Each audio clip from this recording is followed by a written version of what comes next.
And I welcome you today to CSE Talk Radio. It is my honor, my privilege, and my pleasure to be here with you today. I hope you had a wonderful Merry Christmas. Maybe some of you are still celebrating. We're back in the saddle here, so to speak, and my computer didn't want to work, so I'm a little frustrated with it this morning. And so when I was singing the intro song, I'm pointing at my computer because it done me wrong this morning. It just done me wrong. Well, today is the first complete full day of a government shutdown. Somebody tweeted over the weekend. I saw that. I keep thinking this weekend, but this is Wednesday. We're in the middle of the week already. They tweeted something about the government being shut down. Has anybody felt anything different yet? Yeah, me neither, it said, and maybe we should stop and think about that. They think they're so important. They think they're so important. And, they made fun of the president. And, I have family, an extended family, and they're not all Trump people. And I try to kind of stay quiet. They don't listen to the show, so they don't know what I'm talking about. I'm talking about other people, not my immediate family. They don't listen either, but I'm not talking about them.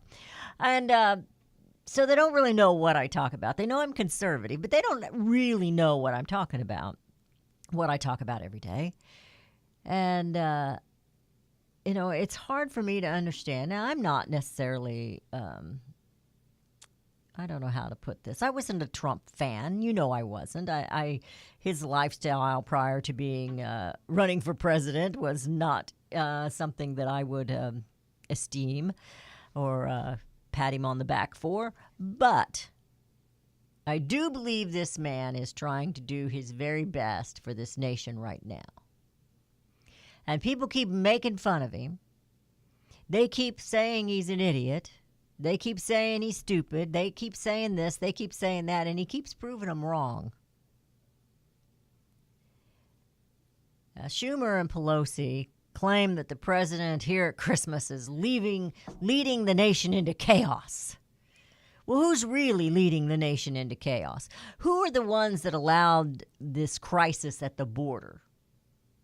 Who are the ones that ignored caravans coming in by tens of thousands of people?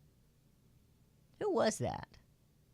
Who is it that right now is butting heads with the president, and no matter what he wants or says, they're not going to give him any kind of money for the wall? They threw a little pittance at him, yeah, $1 billion. And he says he's going to keep it shut down until he has the money for the wall. Now, he has compromised over and over and over again, and they still will not give him what he wants.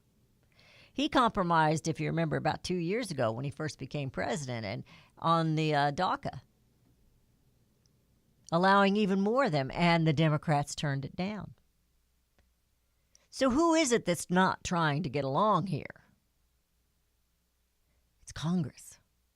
And it's not just the Democrats.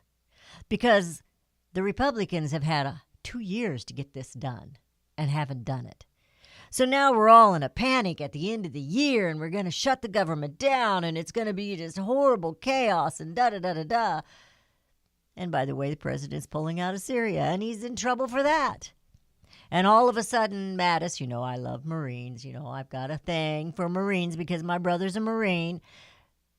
But that doesn't mean they don't make mistakes. And trust me, my brother Phil makes mistakes. However, all of a sudden, he's on this pedestal. He can do no wrong, and the president can do no right. Of course, that part of it isn't all of a sudden. Well, Justice Ginsburg had surgery this week, and she got to go home. She's going home yesterday. She went home yesterday on Christmas Day. She had 2 nodules removed. They found those when she fell back in November and broke some ribs. And she's looking pretty frail. She's 85. I was thinking she was 90-something. But she's only 85, only.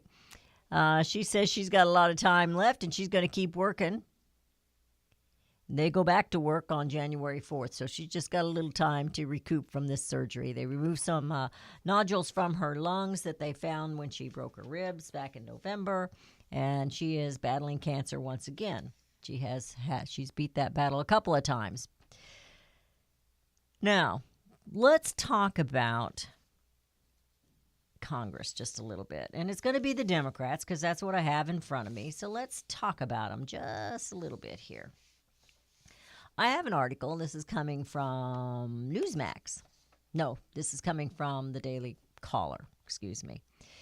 House Democrats are lining up behind what could be the largest expansion of government in decades. Do you think that's what we need is more government, bigger government? Democrats are increasingly lining up to support Green New Deal. It's a Green New Deal. You know, I don't know about you, but their New Deals are not too great. This New Deal, which is kind of vague on the details, could end up being the largest expansion of government in decades. Now, my friends, this is the deep state. The deep state wants big government. The Democrats want big government. The Republicans, on a whole, want big government. That's how they survive. That's how they're making their millions. As it stands, it says in this article, the Green New Deal is more aspirational than actual policy right now. Indeed, it takes its name from the New Deal back in the 1930s, and its main backer, incoming Democrat New York Representative Alexandria Ocasio-Cortez. And she compares it to the Great Society. Does everybody remember the Great Society? I was just a kid. That was back in the 1960s. More than 40 Democrat lawmakers support the Green New Deal. I don't know why they don't call it New Green Deal, but it's the Green New Deal.